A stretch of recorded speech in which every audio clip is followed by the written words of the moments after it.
سراغ افتر و بیفور. افتر و بیفور از اسمش مشخصه، بعد و قبلش. من میام اینجا و برمیگردم میگم که jQuery بیا و h1 افتر در واقع بیا و یه تگ پی رو اینجا قرار بده. اصلا میتونستی به جای بک تیک اصلا تیک مثلا بیا اما h2 مثلا h1 قرار بده. مثلا این هم یه hello world قرار بده. خب چه اتفاقی میفته؟ بعد h1 میاد یه h1 دیگه افترش در واقع اومد چیکار کرد؟ قرار بده.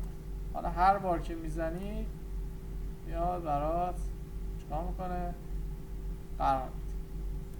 خب بعد هر h1 میاد دوباره کلی h1 قرار میده. حالا قرار نیستش استفاده کنیم. و این بر بیفور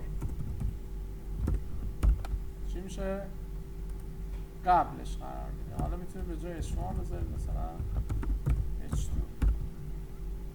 به این شکل بیاد قبلش قرار بده. افتر و بیفور. حالا آیا من فقط مثلا h1 اینو نه آقا بیا اینجا کلا هر چقدر دلت میخواد سکشن و منکشن و تیبل و اصلا همه چی میتونی قرار بدی. مثلا بیا تیبل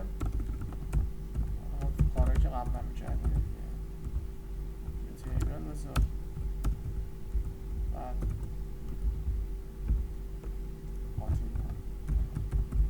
تیار مثلا تی دی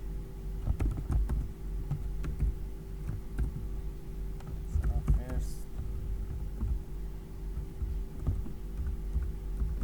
چارت بیا اینجا مثلا یه دونه تیبل برات اینجا چیکار کرد؟ جنریت تی بادی و تیار رو به این شکل اومد قرار.